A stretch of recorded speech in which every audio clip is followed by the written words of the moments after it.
세상이 불공평하다고 느껴질 때가 가끔 있습니다. 공부할 때 무슨 일이 있어서 레포트를 열심히 쓰느라고 썼는데 선생님이랑 이렇게 1대1로 얘기를 하면서 이거 부족하다고 저거 부족하다고 막 얘기를 하셨어요. 그래서 제가 말을 하다가 하는 수 없이 제가 영어는 제2 외국어입니다. 저한테는. 그래서 최선을 다했는데 이것밖에 못했다고 얘기를 드렸습니다. 그때 선생님은 구약학에 메로티니 교수님이라고 브라질계 미국 분이 계세요. 고고학적인 발견을 통해서 구약학계에 꽤나 이름 있는 선생님이셨는데, 그 교수님이 제 얘기를 한참 듣고 있다가 제 얘기를 들으면 좀 공감해 주실 줄 알았는데 핑계 대지 말라고 얘기하셨어요. 그러면서 너 외국어라고 해서 이렇게 쓰면 안 돼. 나도 외국 사람이야. 그 얘기를 하시는데 아무 소리 할 수 없었어요. 왜냐하면 그분은 브라질계라고 말씀드렸잖아요. 6개 국어를 하세요. 6개 국어를. 그러니 제가 무슨 얘기를 할 수 있겠습니까? 그때 저는 그 선생님 방에서 나오면서 세상은 참 불공평하다. 어떤 사람은 저렇게 여러 나라 말을 할 수 있고 나는 기껏 한국말도 잘 못하는데 영어도 못하고, 저분은 태어나면서부터 똑똑하게 태어났겠지. 그런 생각을 하면서 세상이 좀 불공평한데 하나님은 왜 저분한테는 저렇게 좋은 걸 주시고 나는 왜 이럴까? 그런 생각을 해본 적이 있었습니다. 세상을 한번 보세요. 여러분 주위를 살펴보면 저 사람은 왜 이렇게 예쁘게 생겼을까? 저 사람은 왜 이렇게 공부를 잘할까? 저 사람은 왜 이렇게 좋은 가정에 태어났을까? 저 집 애들은 왜 이렇게 다 잘 될까? 우리 집 애들은 왜 그럴까? 나는 왜 키가 180도 안 될까? 몸무게가 왜 여잔데 70일까? 이런 생각들을 하면서 막 불공평하다는 생각이 많이 드는 거예요. 정말 그렇던데요. 저는 물만 먹어도 살이 찐다고 어떤 사람이 그렇게 얘기를 하시던데, 얼마나 물을 많이 먹어야 그렇게 찌냐고. 그런데 아무리 생각해봐도 불공평한 것 같습니다. 세상이 너무 불공평해 보입니다. 불공평하게 보이는 이야기가 오늘 본문에 나오는데 아무리 봐도 불공평해 보여요. 출발선이 달라서 이만큼 먼저 간 사람이 있고 여기서 그냥 열심히 쫓아가야 되는 사람이 있는데 그 두 사람의 이야기가 한꺼번에 적혀 있습니다. 인터컬레이션이라고 하는 문학적 기법에서의 삽입 방식을 사용하고 있는데, 인터컬레이션은 샌드위치 문학 기법이라고도 말해요. 첫 번째와 마지막이 공통점이고 가운데 또 새로운 이야기가 들어있는 겁니다. 그러니까 두 이야기가 한꺼번에 적혀 있는 거예요. 하나의 이야기를 다른 이야기 사이에 넣고 뭔가 깨닫게 하는 기법이 있습니다. 그 기법을 사용하고 있어요. 한 가지 이야기 속에 또 다른 이야기를 집어넣고 그 이야기가 도드라지게 만드는 방식입니다. 그게 이제 두 명의 여자 이야기입니다. 분명히 다른 시작이 오늘 본문에 보입니다. 야이로의 외동딸의 이야기가 나오는데, 많은 사람들이 주님이 오셨다는 소리를 듣고 환영하고 있을 때 회당장인 야이로라고 하는 사람이 와서 예수의 발 아래 엎드려 자기 집에 와 달라고 간구를 하게 됩니다. 이는 42절, 외동딸이 하나 있는데 12살 먹은 외동딸이에요. 정말 얘 보는 낙으로 여태까지 살았는데 이 외동딸이 죽어가고 있어요. 그러니 빨리 오셔서 좀 살려주세요 하고 야이로의 외동딸 이야기를 합니다. 12살 먹은 외동딸이었어요. 아무 문제 없이 행복한 시간을 보내었던 12살 먹은 한 여자가 등장합니다. 좋은 가정에서 좋은 교육을 받았습니다. 그리고 12살 먹었다고 하는 표현은 12살. 유대인들 여자들이 13살에 보통 결혼을 합니다. 그러니 결혼 전에 충분히 잘 키웠다는 얘기예요. 이제 잘 키웠으니 부모로서는 딸 시집 보내면 이제 할 일 끝나는 거예요. 여태까지 잘 키웠습니다. 시집만 보내면 이제 부모 할 일은 다 끝났어요. 근데 결혼하기 바로 전 12살 먹었는데 추구하고 있습니다. 모든 사람의 관심의 대상이었던 이 12살 먹은 어린아이가 죽어가고 있습니다. 그래서 주님이 고치러 가시려고 이렇게 막 가는데 그때 문제가 하나 생겼어요. 이야기 속에 이야기 하나 더 들어갑니다. 그 이야기는 12해를 혈류증으로 앓던 여인이 예수님의 뒤에 와서 가만히 그의 옷자락을 만지면서 그의 병이 낫게 되는 사건이 그 속에 등장합니다. 자, 공통점 있죠? 12년 12살 먹은 한 아이가 태어나서 12년 동안 지낼 동안 한쪽 편에 한 여자는 12년 동안 아팠어요. 마가복음 5장과 마태복음 9장에도 이 사건이 기록되어 있는데 마가복음 5장에는 더 자세히 기록되어 있습니다. 이 여자는 자신의 병을 고치기 위해서 많은 의사 선생님들을 찾아갔답니다. 여기도 찾아가고 저기도 찾아가고, 그 병 저 선생님 만나면 고칠 수 있대, 그 병 저 선생님 만나면 고칠 수 있다고 여기저기 다 다녔답니다. 마가복음 5장에 써 있습니다. 많은 선생님들을 만났다. 그러면 좀 차도가 있어야 될 텐데 많은 의사에게 많은 괴로움을 받았다. 선생님을 만나서 병을 고치려고 애를 쓰면 애를 쓸수록 더 아픈 겁니다. 가진 것도 다 허비하였다. 그 고치느라고 있었던 돈을 다 썼는데 그래도 고치지는 못했습니다. 더 어이가 없는 것은 아무 효험이 없었고 도리어 더 중하여졌다, 이렇게 써 있습니다. 마가복음 5장 25절에 써 있습니다. 이럴 수가 있나요? 두 사람이 아는 사람인지 모르는 사람인지는 알 수 없으나 12년 동안 한 사람은 정말 행복하게 살았습니다. 아무 문제 없이 살았습니다. 그 12년 동안 한 사람은 자신의 병을 고치려고 그렇게 애를 썼는데 돈 다 잃고 병이 더 나빠지고 있던 거 다 허비했다. 누가복음의 저자인 누가는 의사 선생님이었습니다. 의사가 볼 때 이 혈루증이라고 하는 것은 만성적인 출혈성 질환이라고 해석이 됩니다. 계속 피가 나는 겁니다. 하혈이었는지 뭔지 잘 모르겠으나 피가 계속 납니다. 피는 생명을 상징하는 것인데 생명이 자꾸 자신의 몸에서 빠져나가고 있습니다. 생명이 빠져나간다는 것은 계속 죽어간다는 얘기죠. 소망이 없다는 이야기입니다. 12년 동안 점점 소망이 없는 이 여인, 12년 동안 남부러울 것이 없었던 한 여자, 너무 출발점이 다르지 않습니까? 12년을 똑같이 살면서 어떤 사람은 극도로 행복했고 또 어떤 사람은 극도로 불행했습니다. 어느 누구도 관심이 없었던 이 여인, 몸이 힘들고 마음이 힘들면 우리는 보통 예배당에 와서 신앙으로 이겨내려고 교회 와서 기도하곤 합니다. 마음을 쏟아내곤 합니다. 그런데 이 당시 때의 이 혈류병은 레위기 15장에 써 있는 것처럼 여자가 병이 계속 유출되면 성전 예배를 못 드리도록 했어요. 부정하다고 여겼거든요.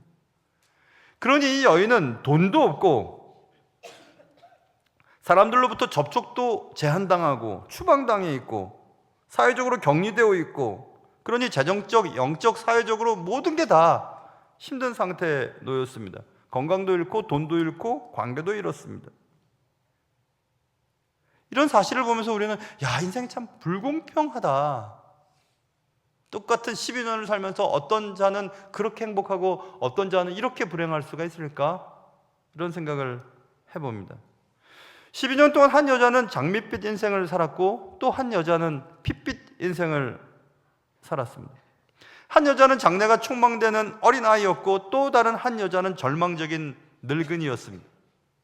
한 사람은 너무 가진 것이 많았고 또 다른 한 사람은 너무 가진 것이 없었습니다. 그래서 그들은 출발점이 매우 다른 것처럼 보입니다. 그때 우리는 하나님 왜 그러세요? 왜 이렇게 하나님 불공평하십니까? 하나님은 가진 자의 하나님이십니까? 있는 자의 하나님이십니까? 어리고 예쁜 자들만을 위해 세상을 운행하시는 그런 분이십니까? 라는 생각이 듭니다. 아무리 생각해도 저분은 너무 가진 게 많아. 나는 저 사람이 가진 것 중에 하나도 가지지 못했어. 라는 생각이 들 때가 있거든요. 분명히 다른 시작이었습니다. 그런데 이 본문을 쭉 읽어 내려가다 보면 혈류증을 앓던 여인도 고침을 받고 구원을 받고 평안을 얻게 됩니다. 48절 예수께서 이르시되 딸아 내 믿음이 너를 구원하였으니 평안히 가라 하시더라. 혈류증 앓던 이 여인을 고치느라 이 여인과 얘기하느라 예수님이 회당장인 야이로의 딸을 고치러 가던 길이 좀 멈칫멈칫대고 지체됐습니다. 그러다가 보니까 49절 아직 말씀하실 때 회당장의 집에서 사람이 왔습니다. 회당장에게 얘기하면 당신의 딸이 죽었습니다. 이 예수님, 이 선생님을 더 괴롭게 하지 마세요. 이제 필요 없습니다. 이제 가실 필요 없어요. 이제 때가 끝났습니다. 기회를 놓쳤습니다. 때가 지나버렸습니다. 너무 늦었어요. 라고 얘기했습니다. 예수님께서 그 말을 들으시고 말씀하십니다. 두려워하지 말고 믿기만 해. 그러면 딸이 구원을 얻을 거야. 이렇게 말씀하셨습니다. 아니 분명히 지금은 이제 끝난 거 아닙니까? 죽기 전에 오셔서 고쳐주셨어야죠. 죽었습니다. 이제 끝났습니다. 기회가 없습니다. 때가 늦었습니다. 우리가 원하던 때가 아니었습니다. 라고 얘기를 했습니다. 그런데 여러분 꼭 기억하실 것이 있으세요. 하나님께서는 서두르지 않으세요. 그러나 결코 늦지도 않으십니다. 제가 중학교 때 친구예요. 전 중동중학교를 나왔는데 영가초등학교에서 딱 4명만 중동됐어요. 그때는 공동학군이라 그래서 시내에 있는 학교에 각 지역에서 몇 명씩 뽑아서 보냈는데 전 명지나 중앙 갈 줄 알았어요. 그런데 중동 갔습니다. 중동에 친구를 만났어요. 친한 친구였습니다. 그 친구는 예수를 안 믿었습니다. 그래서 제가 예수를 믿도록 계속 얘기했습니다. 고등학교 때 가서도 저는 상문을 다녔고 걔는 경문을 다녔는데 고등학교 때도 계속 걔를 위해서 기도했습니다. 하나님 쟤 좀 예수 믿게 해주세요. 대학을 들어가서도 저희가 먼저 결혼하고 대학 마치고 또 걔네도 결혼했어요. 하나님이 응답해 주시는 것 같았어요. 그토록 기도했더니 역시 하나님은 신실하신 분이시지. 예수를 잘 믿는 자매를 만났어요. 권사님 딸이에요. 됐다 이제 드디어 하나님이 응답해 주시는구나. 결혼했습니다. 역시 배우자의 영향력은 굉장히 중요한 것 같아요. 결혼하자마자 그 권사님 딸이 교회를 안 다니던 제 친구를 따라 교회를 안 다니게 됐습니다. 그래서 그 부부가 지금까지도 교회를 안 다녀요. 정말 대단하죠. 저는 권사님 딸이니까 걔를 데리고 갈 줄 알았어요. 한문 선생님인데. 그런데 얼마 전 제 생일날 그 친구에게 문자를 받았습니다. 물론 케이크 기프트콘하고 받았습니다. 나무야 미안해. 아버님이 이제 거의 연세가 많으셔서 아버님이 마지막 소원이라고 아버님이 다니는 천주교에 너도 좀 다니면 좋겠다라고 부탁을 하셔서 천주교 등록했어. 그리고 4월 11일인가 언제 세례받게 됐어. 미안하다 야. 약속을 못 지켜서. 제가 아니야. 예수님 믿는 건 똑같으니까 열심히 다니면 돼. 내가 축하해. 라고 얘기하고 제 아내에게도 그 얘기를 했습니다. 역시 한 발이 이제 들어간 거예요. 예수를 믿고 확 땡겨오면 되잖아요. 그러니까 훨씬 가까워졌어요. 야, 그렇게 오래 기도했는데 하나님이 그렇게 인도해 주시는구나. 하나님은 늦는 법은 없으시는구나 생각했습니다. 저는 고등학교를 졸업하면 신학대학을 가려고 했었습니다. 고1 때 주님을 만났으니까 일찍 주님의 일을 하고 싶었었어요. 근데 뭐 여차여차해서 그냥 일반대 갔어요. 그러다가 직장생활 하다가 이제 신학을 하게 됐죠. 아, 주님 왜 미리 부르시지? 수학 공부하고 뭐 은행 다니는 게 뭐 이렇게 시간만 낭비하지 한 것 같아요. 근데 또 엊그저께 제 생일날 한 통의 문자를 받았습니다. 예전에 은행 다닐 때 같이 신우회 활동을 하던 저보다 직급이 높은 분이세요. 그분이 이렇게 문자를 보내왔네요. 이번에 책을 한 권 내게 됐다고, 초안을 보낼 테니까 한번 읽어보라고 그렇게 문자가 왔어요. 그리고 거기에 제 1권 6장에 강남우 씨 실명을 거론하면서 그때 우리가 신우회 활동했던 내용들을 썼다고. 그 제가 알겠다고 하고 그 책 전체를 안 읽고 6장만 읽기 시작했습니다. 6장, 따뜻한 제자 강나무를 만나다, 그런 제목이었어요. 바나바는 착한 사람이요 성령과 믿음이 충만한 사람이라 이에 큰 무리가 주께 더하여지더라. 이 구조를 써놓고 내용은 이렇습니다. 제가 막 덧붙이거나 뺄까봐 그냥 프린트 해왔어요. 그러니 여러분 이 책이 나오면 다시 한번 점검해 보세요. 제1은행에서 요구불 예금 담당 책임자로 일하기 시작한 지 얼마 안 돼요. 많은 ROTC 장교 출신 신입 직원들이 들어왔습니다. 그중 강나무 신입 직원은 2, 3년 일하던 중 목회자의 길을 결심하고 퇴직하여 총신대학원을 거쳐 목회자가 되었습니다. 지금은 서대문 모 교회에서 담임 목회를 하고 있습니다. 우리 교회 말하는 겁니다. 저와 강나무 직원과의 만남은 길지는 않았지만 꽤 친했고 의미가 있어 여기서 이야기를 하려고 합니다 하고 책에 써 있는 겁니다. 그는 내비게이터 선교회 출신으로 직장 업무를 잘 감당하였습니다. 직원들 사이에서 성품이 좋은, 너무 정확하게 썼네. 성품이 좋은 친구로, 이거 이거잖아. 성품이 좋은 친구로 평가되었고, 이거 참 노래도 잘 부르면 인기가 많아 직원들이 많이 따랐습니다. 뿐만 아니라 제가 섬기던 기독 신우회도 열심히 참여하는 등 저와 호흡이 잘 맞았습니다. 이 형제는 일하면서 접하게 되는 다른 직원들과 웃으며 협력하였고 아울러 예수님을 소개하려고 애썼습니다. 그러면서 신우회 모임 참석을 주변 동료들에게 적극 권면하였습니다. 그래서 10명 정도의 모임을 30명으로 배가시킨 신실하며 탁월한 형제였습니다. 직원들과 밝은 미소로 따뜻하게 지내며 사람들의 마음을 얻고 신우회원 모으는 것을 즐거워하며 직장생활을 하였습니다. 잘 하였습니다. 당시 같이 지내면서 이러한 것이 내가 본보다 하는 것인데 라는 생각이 들었습니다. 저의 부족한 부분을 깨닫게 해주는 귀한 만남이었습니다.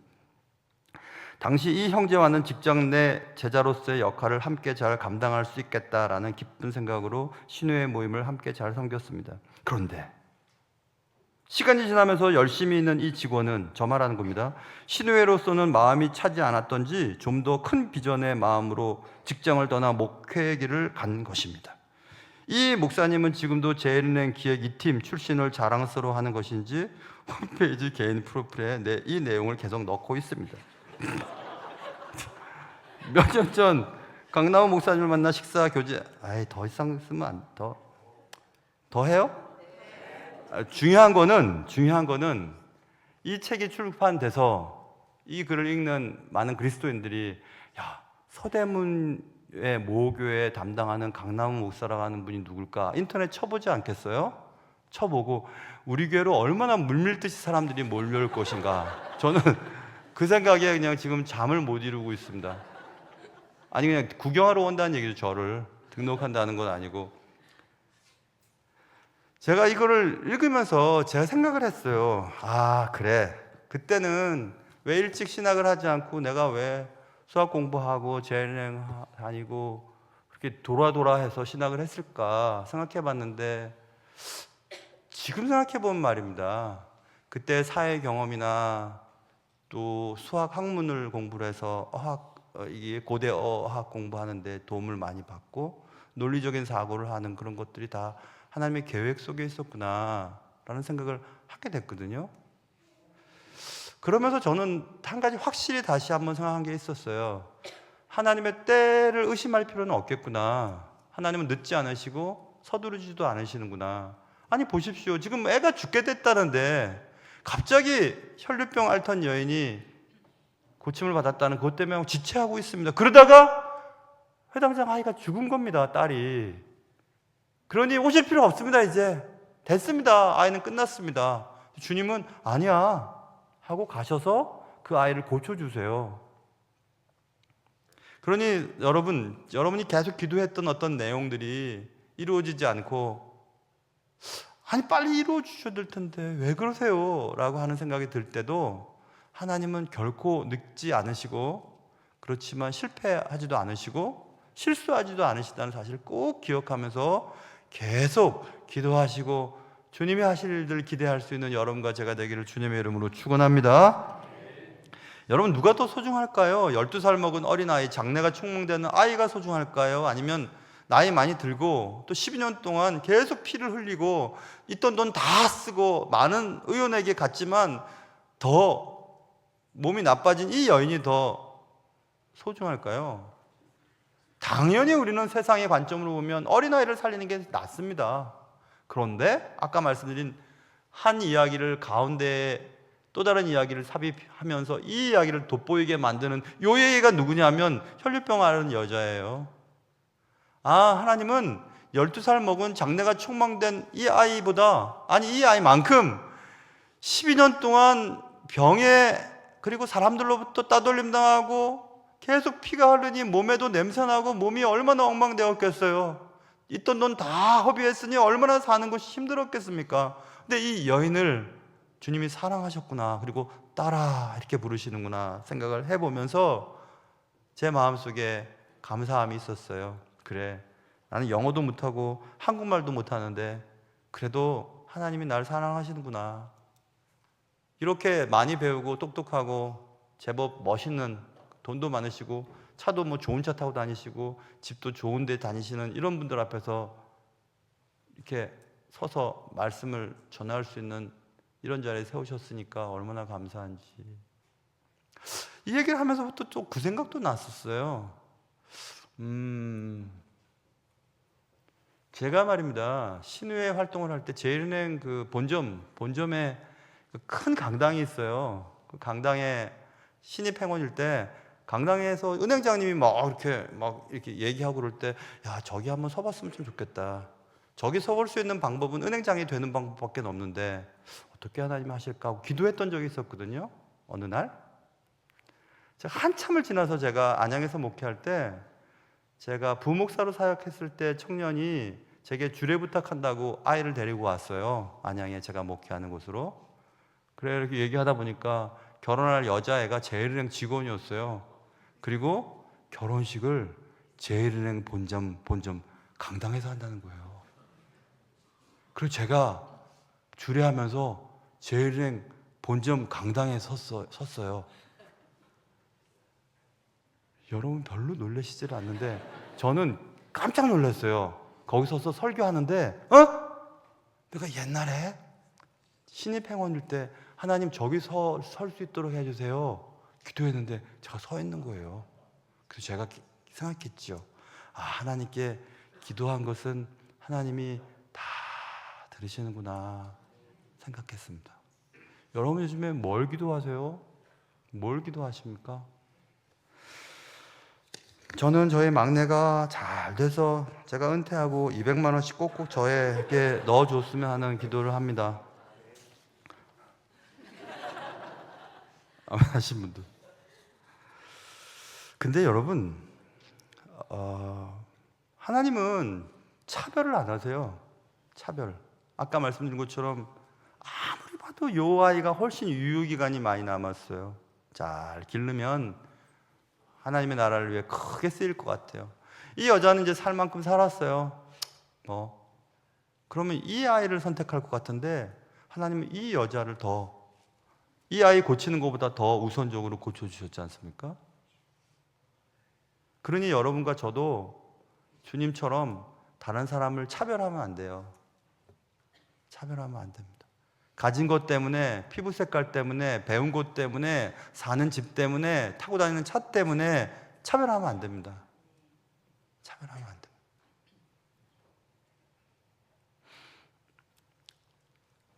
제가 가끔씩 말씀드린 시카고에서 서버브죠. 약간 떨어진 곳에 휘튼 대학이 있어요. 휘튼 대학. 복음주의 학교는 최고 중에 하나입니다. 휘튼 대학. 휘튼 대학 동문들이 요즘에 동문의 이름으로 막 서명을 하고 난리가 났어요. 왜냐하면 휘튼 대학 출신 동문 중에 한 사람이 트럼프 행정부에 들어갔는데 예산 담당하는 무슨 국장으로 갔어요. 근데 그의 행동과 그의 방침이 전혀 기독교이지를 않아요. 차별, 인종차별, 또 가진 자와 가지지 못한 자에 대한 어떤 차별, 예산 정책을 잘못 세우고 있는 것들을 보고 휘튼 대학 동문들이 학교를 더럽힌다, 저 사람이 하고 막 동문들이 난리가 났습니다.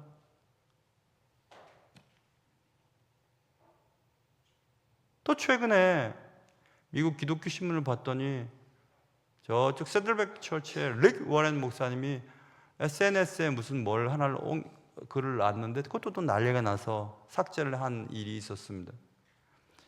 예수님이 십자가에 달리실 때 좌우편 강도들이 있었지 않습니까? 그리고 예수님은 우편도 아니고 좌편도 아니고 중도다, 이런 내용을 썼어요. 난리가 났습니다. 예수님이 무슨 중도야? 예수님은 오른편에 서 계시지. 시사하는 바가 참 큽니다, 여러분. 여러분이나 저도 정치적인 성향에 따라서 우편, 좌편 말하지 마세요. 하나님이 원하시는 것이 무엇인지를 봐야 돼요. 그리고 좌편, 우편으로 나누고 분열시키고 나라를 힘들게 하는 편에 서면 안 되는 겁니다. 우리는 항상 기독교적인 가치관을 따라 하나님이 기뻐하시는 선택을 할 줄 알아야 돼요. 그것은 지역과 정치적인 성향과 상관없어요. 그것은 하나님이 기뻐하시는 쪽으로 우리가 선택을 하는 것이 필요하거든요. 당장 그냥 겉으로 보일 때 기독교적이야 라는 말이 굉장히 위험한 겁니다. 기독교적이라는 건 없어요. 하나님이 기뻐하시는 것, 예수님이 바라시는 것에 우리는 내 가치관을 거기에 따라가야 하는 겁니다. 그래서 여러분, 아무리 내가 기독교의 이름을 가지고 또 크리스찬이라고 하는 이름을 가지고 드러나 보이지만 그의 삶이, 그가 다른 사람을 사랑하는 것이, 그리고 그가 모든 것들을 결정하는 가치관이 주님의 뜻과 맞지 않는다면 그는 기독교인도 아니에요. 기독교인이라고 말할 수 없어요. 목사라고 말할 수도 없고 장로라고 말할 수도 없고 성도라고 말할 수도 없어요. 그건 그렇지 않은 겁니다. 성경이 말씀하시는 대로, 하나님이 기뻐하시는 대로, 주님이 우리의 삶 속에서 기대하시는 대로 그렇게 살아가야 하는 겁니다. 그러니 저한테 목사님은 정치가 어느 쪽이에요? 우편이에요? 좌편이에요? 그런 말 하지 마세요. 저는 그런 말을 한다고 해서 대답할 사람도 아니고 그것이 중요하다 생각하지 않아요. 목사님은 강남우파죠. 그러지 마세요. 제가 그래서 요즘엔 넥타이도 막 이거 빨간색, 파란색 안 하잖아요. 그거 중요하지 않다니까요, 여러분. 사람들의 마음을 분열시키고 차별을 강화시키고 사람들을 함부로 얘기하고 혐오하게 만드는 모든 것들은 잘못된 겁니다. 그것이 이쪽이든지 저쪽이든지. 그러면 안 돼요. 이 작은 나라에서 그래도 살아보겠다고 얼마나 많은 사람들이 수고하면서 여기까지 왔는데, 그러니 여러분도 휘둘리지 마세요. 그러시면 안 돼요. 오히려 성경을 깊이 보면서 하나님이 이 시대에 이 땅에 살게 하신 하나님의 목적은 무엇일까? 그리고 그리스도인으로서 나는 어떤 행동을 해야 할 것인가? 거기가 가장 중요하기 때문에 그래요. 주님이 나이에 따라서 이 젊은 애는 선택하고 나이 든 분은 선택 안 했나요? 안 했나요? 또 가진 것에 따라서 이분은 야이로의 딸, 회당장의 딸이니까 선택하고, 이름도 없고 가진 것도 없고 있는 돈도 다 쓴 이 여인이라고 선택하지 않았습니까? 이 아이는 앞으로 인생이 창창하니까 선택하고, 이 여자는 살 만큼 살았으니까 버리셨나요? 안 그렇습니다. 주님은 그냥 다 사랑하셨어요. 다. 그러니 우리도 누구에 의해서 차별받거나 누구를 차별하는 자리에 서 있으면 안 되는 겁니다. 누구를 덜 중요하게 여기거나 더 중요하게 높여 세워서도 안 되는 겁니다. 하나님 안에서 누구든지 다 평등하고, 하나님 안에서 누구든지 다 존경받고, 하나님 안에서 누구든지 다 귀하게 여김을 받아야만 하는 하나님이 세상과 바꾸지 않겠다고 하는 영혼들이 여러분과 저기 때문에 그렇습니다. 삶이 불공평하게 느껴진다는 것은 단지 우리가 느끼는 환경과 우리의 소유뿐입니다. 절대로 우리가 하나님의 눈 앞에서 우리의 가치관은 한 번도 변한 적이 없기 때문에 그렇습니다. 가진 자가 못 가진 자를 차별할 수 없고, 못 가진 자가 가진 자 때문에 아파해서도 안 되는 것입니다. 앓고 있던 여인과 죽은 소년 모두를 사랑하셨던 하나님은 오늘 우리에게 다시 말씀하고 계세요. 너희들이 볼 땐 다른 시작 같고 다른 출발점 같지만 하나님 안에서는 다 결승점에 똑같이 도달했습니다. 하나님은 다 사랑하셨어요. 주님은 우리 모두를 사랑하십니다. 몇 년 전부터, 오래전 한 몇십 년 됐나요? 청년들 사이에, 젊은이들 사이에, 또 냉소적인 사람들 사이에 흙수저 금수저 얘기를 말하는데 그게 뭐가 중요하겠습니까? 12년 동안 행복한 삶을 살았던 여자도 사랑하셨고, 12년 동안 병 때문에 고생했던 여자도 사랑하셨습니다. 12살 먹은 장래가 촉망된 아이도 사랑하셨고, 12년 먹은 암울한 어른도 사랑하셨습니다. 절망에 빠진 모든 자들을 주님은 사랑하십니다. 하나님이 귀하게 여기지 아니하는 영혼은 하나의 영혼도 없습니다.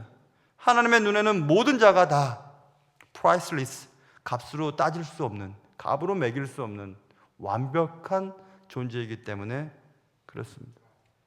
그 두 사람은 우리가 볼 때는 전혀 다른 시작을 한 것처럼 보입니다. 출발선이 달라 보입니다. 그러나 같은 결말을 맞게 됩니다. 그것은 예수 그리스도의 사랑받는 자였다는 것입니다.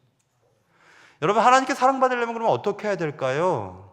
지난주 본문은 재물 때문에 돼지떼가 막 2,000마리가 호수로 빠져가는 것을 보고 거라센 백성들이 예수님을 Please go! 라고 말했어요. 제발 좀 우리를 떠나달라고. 그런데 오늘 본문으로 딱 돌아오면 무슨 얘기가 있냐면, 외사 회당장 야이로라 하는 사람이 자기 집에 오시기를 간구하니 Please come! 이렇게 얘기합니다.